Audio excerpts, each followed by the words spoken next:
Amém. Louvado seja o Senhor. Oh, glória a Deus. Amém. Louvado seja Deus. O pastor Kelson está lá em Mogi Guaçu, na igreja do pastor Jean, e ontem nós tivemos o privilégio de estar lá numa reunião de pastores.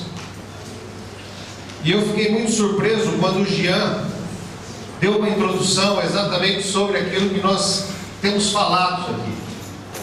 E ele cita Gênesis 28, falando de uma ordenança de Deus a Adão, e que o projeto de Deus, o plano A de Deus continua até hoje, porque da mesma forma que Deus criou Adão com um objetivo, e Adão quebrou esse objetivo, Jesus voltou como segundo Adão para dar continuidade a esse objetivo, porque esse objetivo não foi rompido, ele continua valendo. E a ordem de Deus para Adão é sujeitai a terra e dominai sobre tudo. Amém. Sujeitai a terra e dominai sobre tudo. Segundo Adão veio Jesus Cristo, e ele resgatou em nós o objetivo original da criação, que é o domínio sobre os céus, sobre a terra e sobre o inferno. E a Bíblia diz que nós falamos coisas maiores do que Jesus. Jesus falava para o vento, para, e o vento parava. Dominai sobre tudo. E a promessa de Deus não é uma promessa em vão. Jesus veio para resgatar isso. E nós estamos vivendo uma vida mais ou menos cristã. Nós não estamos tomando posse dessa realidade do mundo invisível e do mundo espiritual, mas que é o mundo verdadeiro. Nós vivemos ainda a noção dos nossos olhos naturais, e nós perdemos uma grande quantidade de bênçãos.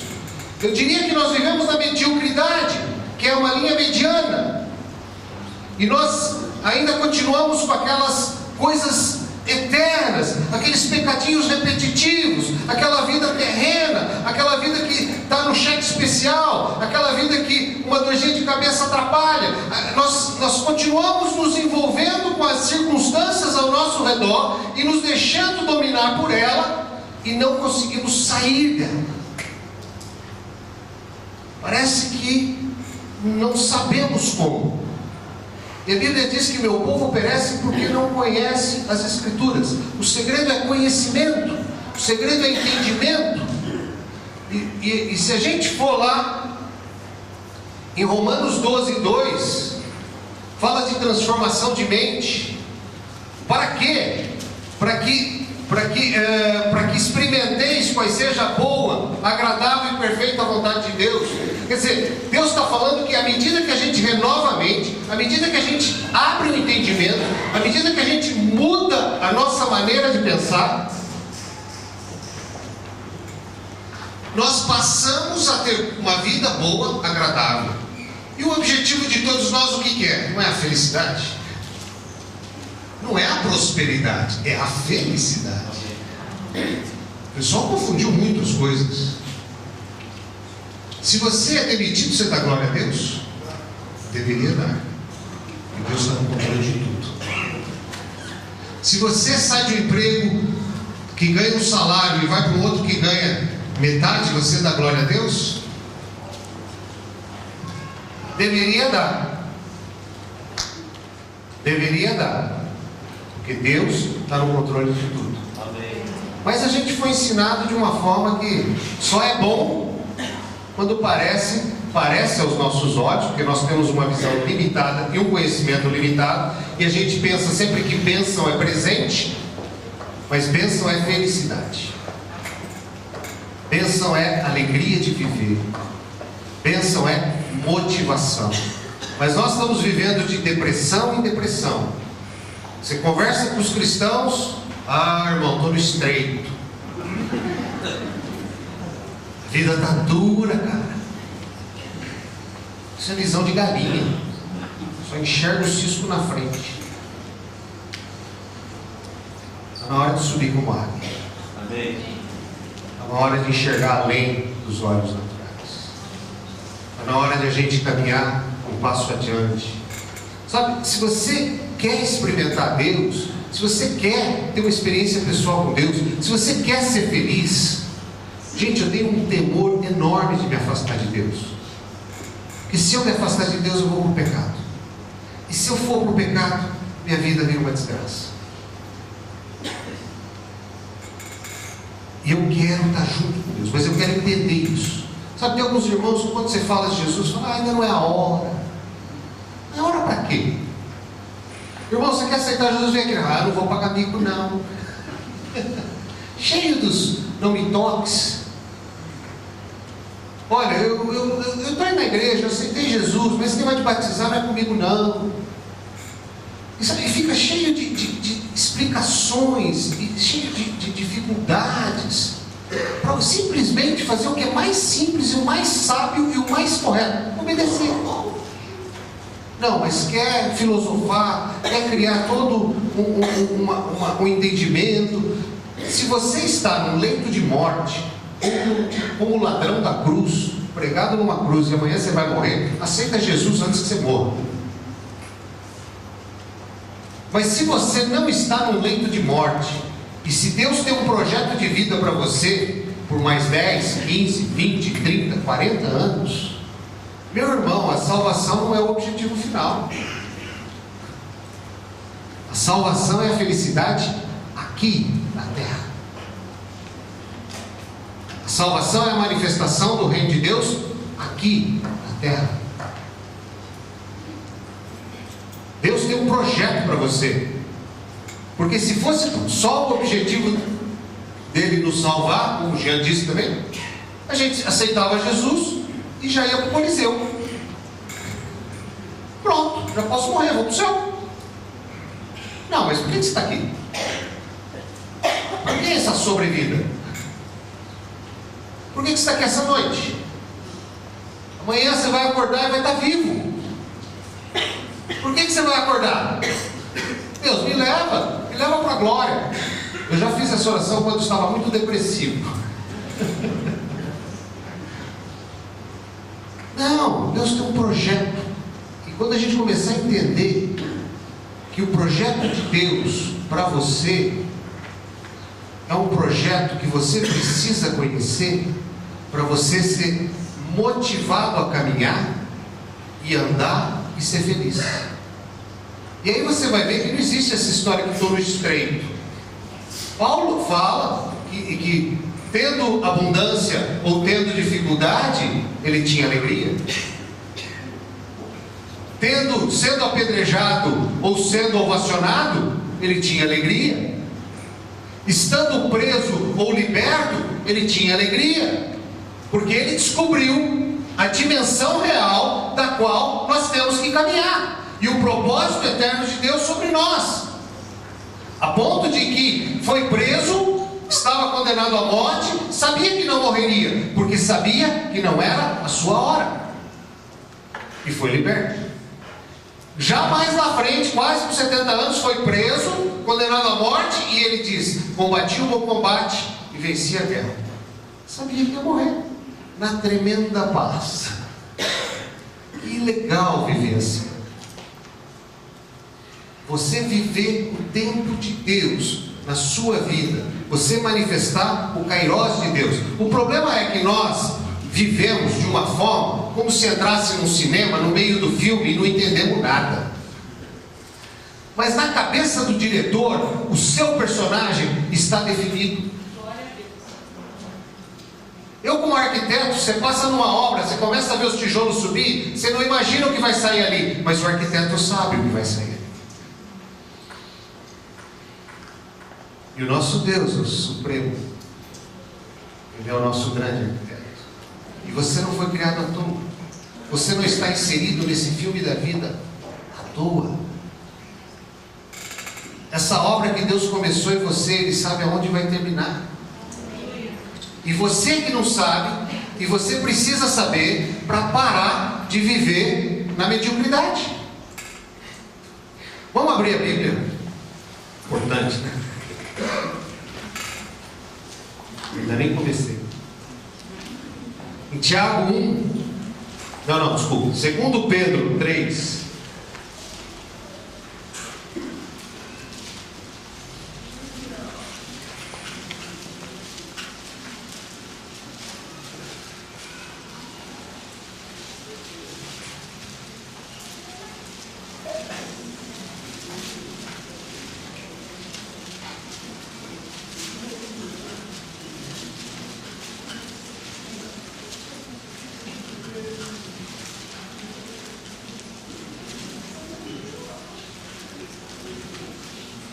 O Senhor não retarda a sua promessa, ainda que alguns a tenham por tardia, Ele é longânimo para convosco, não querendo que ninguém se perca, senão que todos venham a arrepender-se. A palavra arrepender-se, 3:9, desculpe. 3:9. O Senhor não retarda a sua promessa. Segundo Pedro 3:9. Ainda que alguns a tenham por tardia, Ele é longânimo para convosco, não querendo que ninguém se perca, senão que todos venham a arrepender-se. A palavra arrepender-se nesse texto, originalmente, ela é dada como metanoia. A palavra noia fala de intelecto. A palavra noia fala de mente divina e humana. Pensamentos, sentimentos, desejos. Então a palavra metanoia é transformação de mente, mudança de mente. Arrependimento não é remorso. Arrependimento é mudança de rumo. E às vezes a gente fica numa luta. Sabe aqueles pecadinhos repetitivos? Não vou mentir mais. Aí você solta outra mentirinha. Não vou sonegar mais. Aí você pega aquele negocinho e joga no lado. Não vou ver mais coisa suja na internet e na TV. Aí aquele dia que você está sozinho, você liga a TV. E toda hora você se arrepende, pede perdão. Mas você não quer mais isso. Você quer parar com isso. Não vou fofocar mais. Mas aí junta aquela pessoa que não gosta daquela pessoa que você não gosta. Misericórdia. Como é bom falar de algum desafeto com outro que acha também a mesma coisa. Pecado. Eu fico triste porque agora a moda de muitos pastores é falar mal de outros pastores. Em algumas igrejas é falar mal de outras igrejas. Foca. Juízo. Pecado. Pecado. Mas a gente parece que percebe às vezes, graças a Deus percebe, se não percebe está pior ainda. Mas quando percebe, fala, Deus me perdoa. Aí de repente passa uns 2 dias de novo. Por que isso? Por que essa mediocridade? Por que não há uma transformação definitiva? Se Jesus já levou sobre si todas as nossas culpas, por que a gente vive nesse conflito de culpa o tempo todo? E tem gente que vem ao culto para desencargo de consciência, só para falar que frequentou a igreja, só para se sentir um pouco mais lavado. Mas é que nem um porquinho, você dá um banho, abriu a portinha, volta para o chiqueiro. Temos que mudar a mente. Metanoia não é confissão de pecado, mas é transformação, é mudança de ideia, mudança de mente.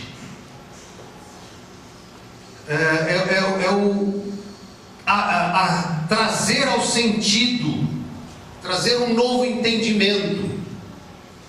Vamos ver algumas situações dessas.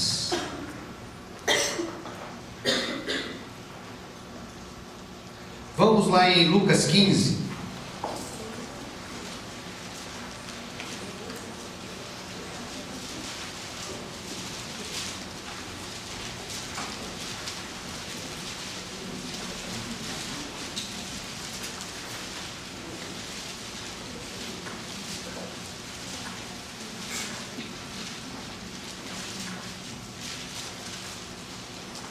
A gente sabe da história do filho pródigo.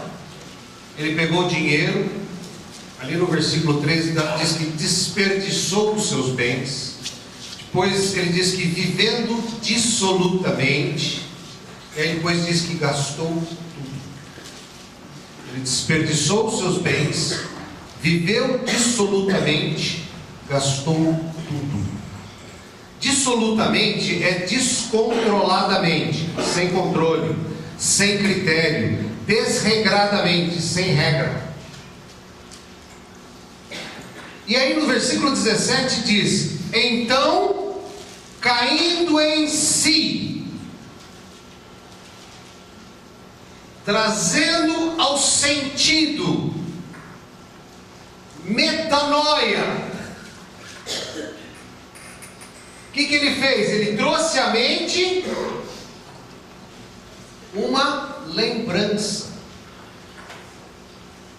Antes de ele cair em si, ele trouxe à mente uma lembrança. Que lembrança que ele trouxe à mente?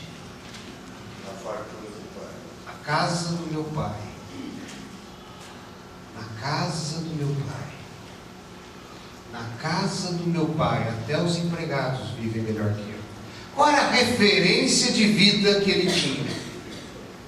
A casa do meu pai. Aquele chiqueiro da qual ele estava não era o ambiente social que ele foi projetado para estar. Não era o lugar da qual ele foi criado. Ele tinha na mente uma referência da onde ele veio. Esse mundo pervertido que nós vivemos não é o lugar que nós fomos projetados. Esse chiqueiro de pecado não é o propósito de Deus para a nossa vida. Nós não vamos sair do mundo, mas nós temos que buscar a referência verdadeira da casa do meu pai. Quando ele traz o sentido da casa do pai para o entendimento, ele cai em si, há uma mudança de direção, há uma mudança de pensamento. Pequei contra os céus e contra ti, já não sou digno de ser teu filho. Há uma confissão e há uma ação. Ele se levanta e vai. Ele se levanta e vai. Vamos ver um outro trecho na palavra, em Mateus 26.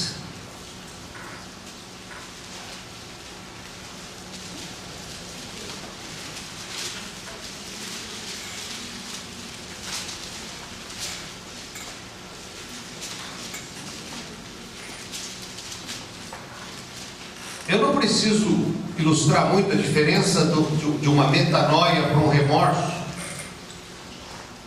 Porque assim, o remorso é aquele cara que bebe, bate na mulher, aí no dia seguinte ele chora, ele pede perdão, ele está arrependido, cheio de remorso. Mas daqui a um mês ele de novo, ele bebe, mas não há transformação, não há mudança de mente. E porque ele também não tem a referência da casa do pai. Para ele cair em si de fato, para ele transformar a sua atitude, ele precisa buscar a referência. E aqui em Mateus 26, 34, Jesus diz para Pedro: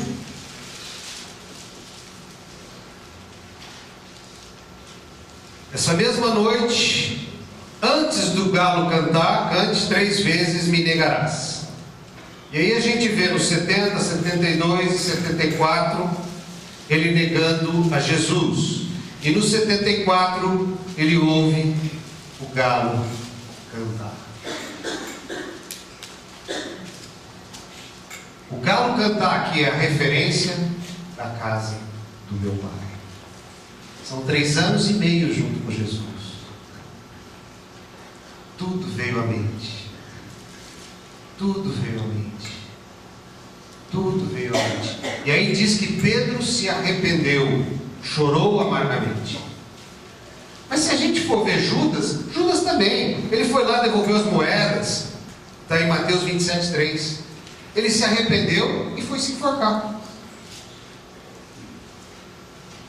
Porque, na verdade, não houve a metanoia, só houve o remorso. Só houve o sentimento de culpa. Não houve efetivamente o perdão, a transformação, a mudança de rumo, a mudança de mente.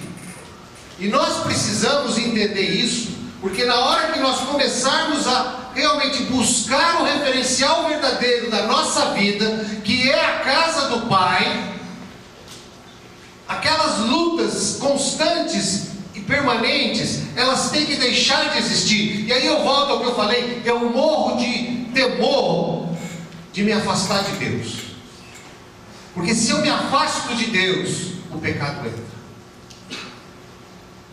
E aí desencadeia todo o processo de culpa, de falta de referência, eu volto para o chiqueiro.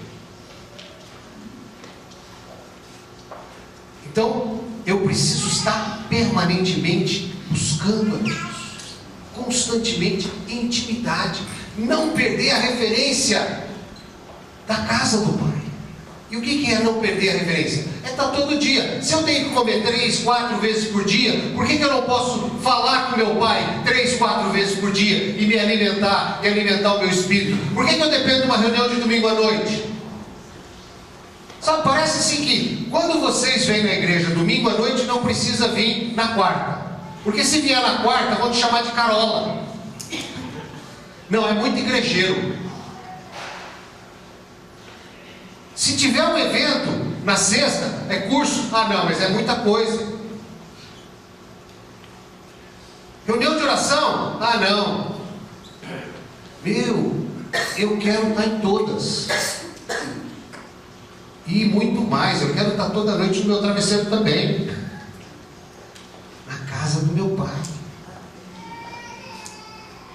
Se tem uma referência mais viva neste mundo, que olha, é infinitamente pequena e ridícula, até a igreja, na casa do Pai.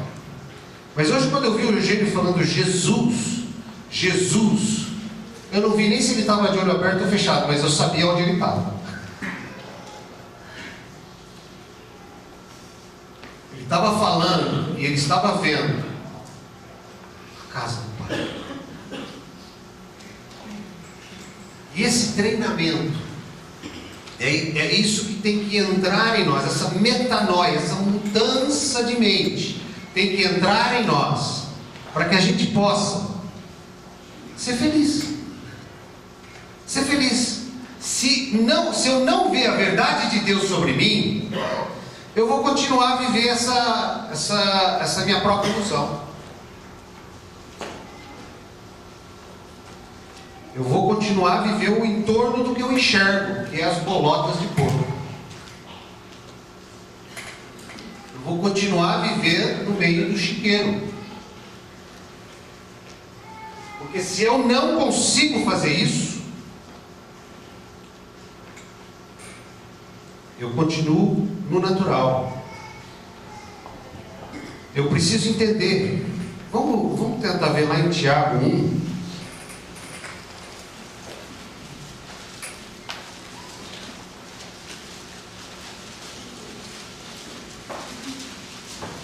Tiago é depois de Hebreu, antes de Apocalipse, logo depois de Hebreu, primeiro livro, lá no final da Bíblia.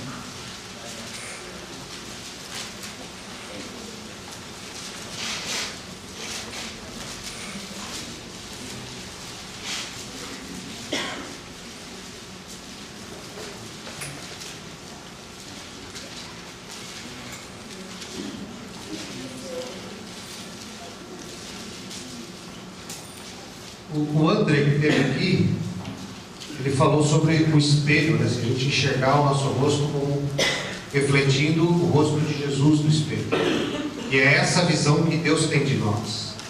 Mas aqui em Tiago 1, versículo 23 a 25 diz assim: se alguém é ouvinte da palavra e não cumpridor, é semelhante ao homem que contempla no espelho o seu rosto natural e depois de se contemplar a si mesmo, vai-se logo, se esquece de como é. Aquele, porém, que atenta bem para a lei perfeita e da liberdade, e nela persevera, não sendo ouvinte esquecido, mas executor da obra, este será bem-aventurado, este será feliz, este será bem-sucedido, esse prosperará no que realizar. Glória a Deus. Amém.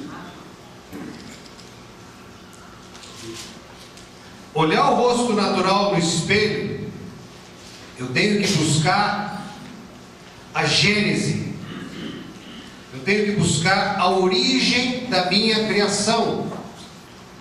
É antes de Adão. Quando Deus projetou Adão, Ele já tinha você em mente.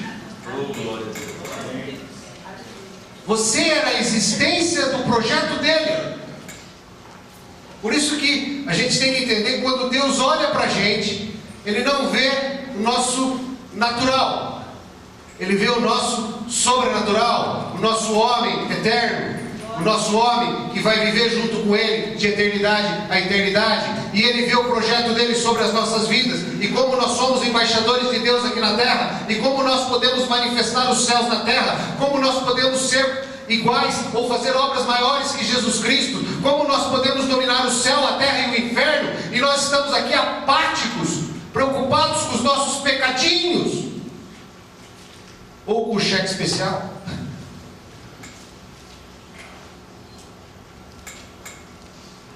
Não sei se a gente está conseguindo chegar ao ponto que interessa. A divindade de Deus me leva a uma mudança de mente. Temos que ter uma transformação. Temos que nos livrar de hábitos e pensamentos destrutivos que estão corroendo a nossa mente. E a metanoia é a resposta para uma vida vitoriosa. A metanoia é a mudança de mente, é a transformação da nossa mente, transformação do nosso entendimento.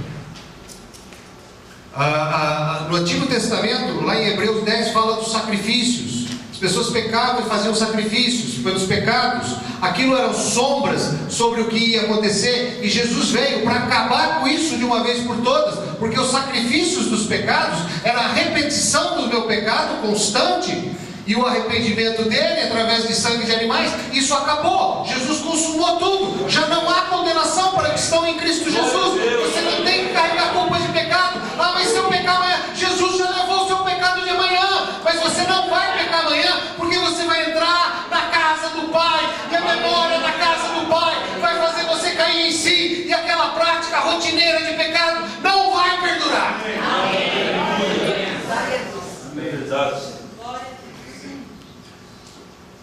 Jesus fez uma obra completa, para que não haja mais interrupção no relacionamento do homem com Ele.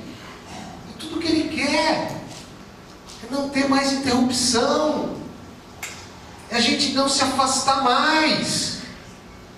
Nós temos que descobrir a alegria de viver uma consciência limpa. Porque a hora que você realmente descobrir a alegria de ter uma consciência limpa e saber que o pecado não tem mais domínio sobre você, porque isso está prometido na palavra, Jesus prometeu e Ele cumpre, e você consegue viver uma consciência limpa, a alegria reina sobre você. Não há peso de consciência, não há culpa, não há necessidade de vir à igreja para desencargo de consciência. Você vem aqui para adorar o Senhor, você não vem aqui pedir coisas porque você é alegre, você não vem aqui murmurar porque você está feliz, você vem aqui para adorar o Senhor, ter intimidade, entrar na casa do Pai, desfrutar da santidade. Santo, santo, santo. Eu quero estar nesse lugar de santidade, eu quero ser um membro dessa casa. Amém. Oh, Deus.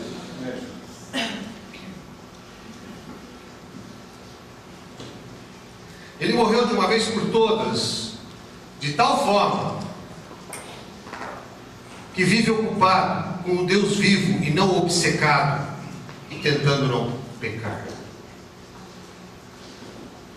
Nós temos que viver ocupado com o Deus vivo e não obcecado e não pecar. Muito foco, gente.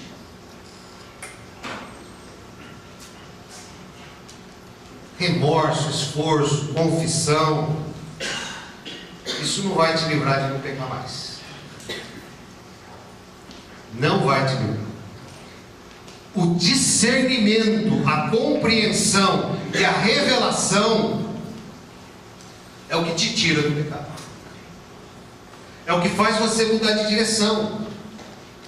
É o que te liberta dos hábitos e pensamentos destrutivos. O filho pródigo se arrependeu do chiqueiro. Mas existe um depois. Existe um dia seguinte. Existe um ato posterior. Ele se arrependeu, ele confessou, e a confissão é importante. Vamos ver lá em 1 João 1. 1 João também está lá perto de Tiago. Uma piadinha evangélica bem chata, mas para quem gosta de piada evangélica, diz assim, que quando as mulheres anunciaram que Jesus ressuscitou, estava Pedro e João, e eles saíram correndo. Mas diz que Pedro saiu primeiro, mas quem chegou primeiro foi João. Sabe por quê? Porque Pedro só tem primeiro e segundo. Muita gente não entendeu, né?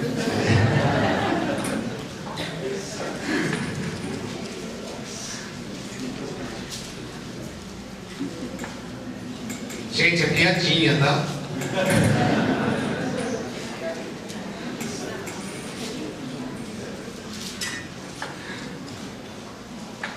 Primeiro João 1, 6, 7, 8 e 9.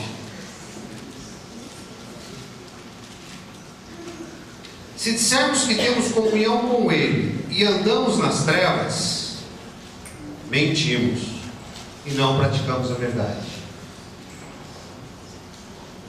Mas se andamos na luz, como Ele na luz está, temos comunhão uns com os outros. E o sangue de Jesus Cristo, seu Filho, nos purifica de todo pecado. Amém. Se dissermos que não temos pecado nenhum, enganamos-nos a nós mesmos, e não há verdade em nós. Mas existe uma solução. Se confessamos os nossos pecados, Ele é fiel e justo para nos perdoar os pecados e nos purificar de toda injustiça. Se dissermos que não pecamos, fazemos-no mentiroso, e a sua palavra não está em nós. Meus filhinhos, essas coisas vos escrevo para que não pequeis. Se, porém, alguém pecar, temos um advogado para com o Pai, Jesus Cristo, o justo.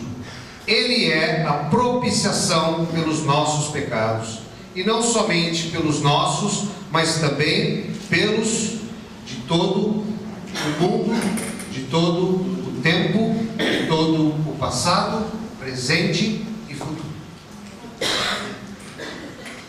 Nós não temos que carregar peso de pecado, mas nós temos que andar na luz. Nós temos que trazer à memória a casa do Pai. Nós temos que sair do chiqueiro. A Bíblia diz que Deus tem pensamentos a seu respeito. Aliás, desculpe. Deus não tem pensamentos a seu respeito. Você é o pensamento de Deus. Em forma física. Você é a projeção do pensamento de Deus. E concordar com Deus é afirmar sua existência. Você é o que Deus tem antes de Adão. Ele é o diretor do filme, da qual você é um personagem que já estava na cabeça dele, antes de começar a filmar. Você é a existência dele, a sua própria existência. Oh, glória a Deus. Aleluia.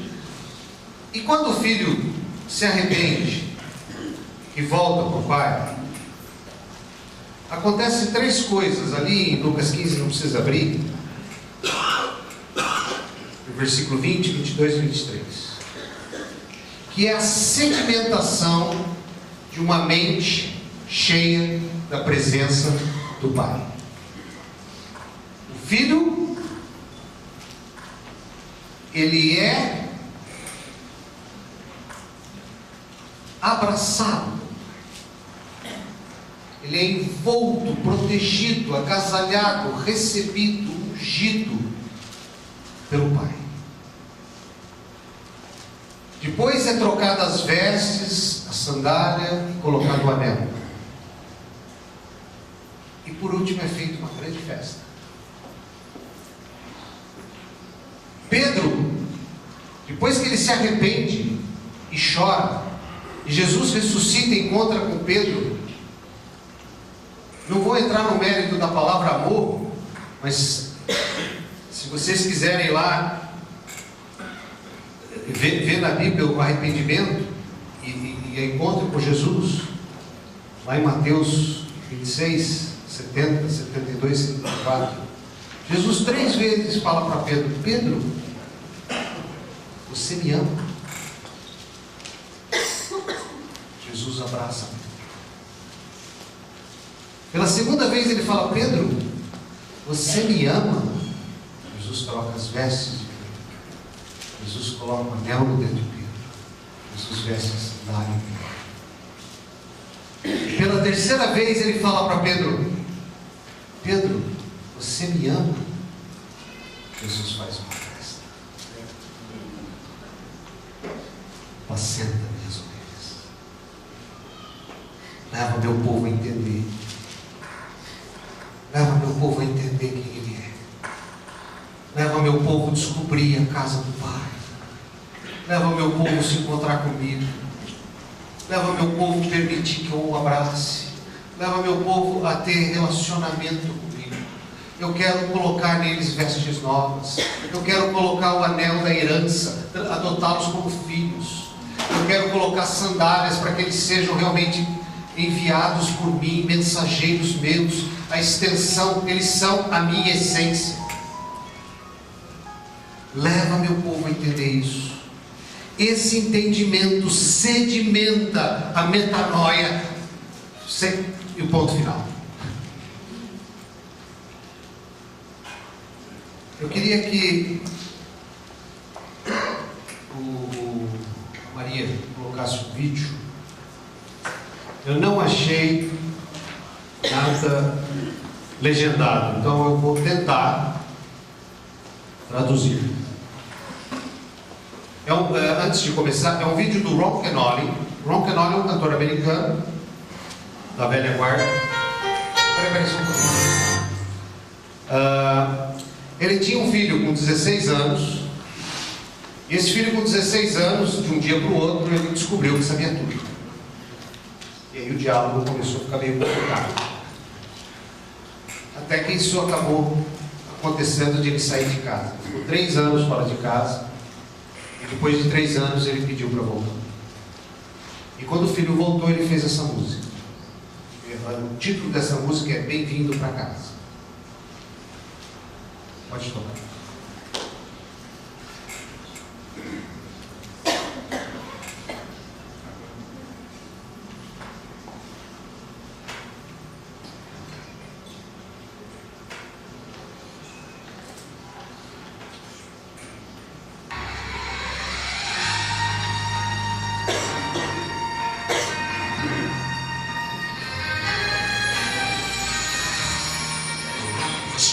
A rua era estreita e reta e levava para a casa do meu pai. Os portões estavam totalmente abertos, esperando a minha volta. Ao lado deles estava meu pai, com seus braços totalmente abertos para mim, com lágrimas no seu rosto. Eu vi ele dizer: bem-vindo para casa. Eu senti tantas saudades suas. Meu coração estava quebrado desde o dia que você partiu. Bem-vindo para casa. Eu prepararei uma grande festa. Vem, tome seu lugar. Vem ao meu lado. Você saiu por tanto tempo.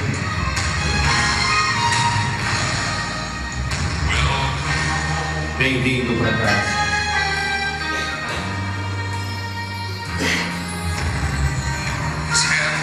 Suas mãos estavam nos meus ombros à medida que nós caminhávamos para casa. Minha mãe abriu a porta da frente e veio correndo para mim. Ela jogou os seus braços na minha volta e me apertou como só uma mãe sabe fazer. E aí me beijou na minha bochecha e com as mãos no meu rosto disse: bem-vindo para casa. Como esperei por esse momento. Eu tenho orado por você todas as noites, desde o dia que você partiu. Bem-vindo para casa. Eu prepararei um lugar para você. Minhas orações foram respondidas. Obrigado, Jesus. Obrigado, Jesus. Bem-vindo para casa.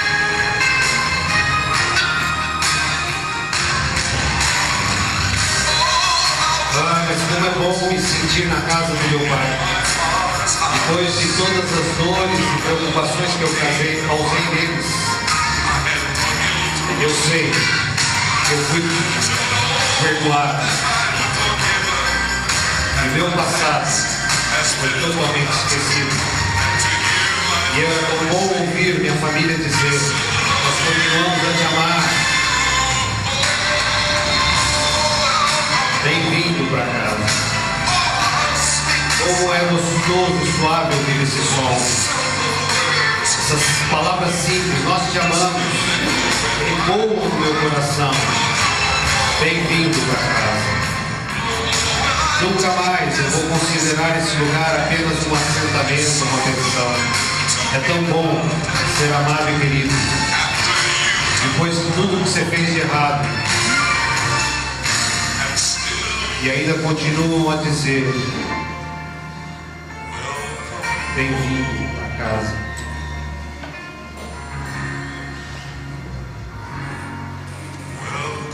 Bem-vindo para casa. Querido, eu quero te convidar a trazer a memória a uma metanoia, a você entrar na casa do Pai, a você sair do chiqueiro. Porque quando ele estava ali, ele sabia que ali não é o lugar dele. A corrupção não é o nosso lugar. O adultério não é o nosso lugar. O pecado não é o nosso lugar. A dissidência não é o nosso lugar. A briga não é o nosso lugar. A ganância não é o nosso lugar. Nós precisamos buscar a memória da casa do Pai. Trazer a memória à casa do Pai. Que esse é o nosso lugar. Esse é o lugar que a gente tem que estar todos os dias. Porque a hora que a gente acordar e ver a situação, e ver os problemas, nós não podemos viver em função da situação e em função dos problemas. Nós temos que viver em função daquilo que somos. Somos mais do que vencedores em Jesus Cristo. Isso não me permite desistir. Isso não me permite fracassar. Isso não me permite abandonar. Isso não me permite recuar. Isso me ajuda a levantar. Isso me ajuda a caminhar. Isso me ajuda a trabalhar. Isso me ajuda a fazer a diferença nesse mundo. Eu tenho que ser luz no meio das trevas. Ah, pastor, o senhor não sabe como é onde eu trabalho. Não importa como é onde você trabalha. Se você trabalha no meio das trevas, você é a única esperança de luz naquele lugar. Acende a tua luz, porque os que estão ali precisam de ti. Não é você que precisa daquele emprego, porque o Senhor te suprirá ali ou fora dela. O Senhor é Senhor sobre a sua vida. Vem. Se você quer fazer esse exercício, obviamente eu não vou perguntar quem tem pecadinhos, porque eu acho que eu acabei de ver que quem segue não tem mente. Mas todo mundo que quer se libertar dos pecadinhos, levanta, põe a mão no seu coração. Glória a Deus.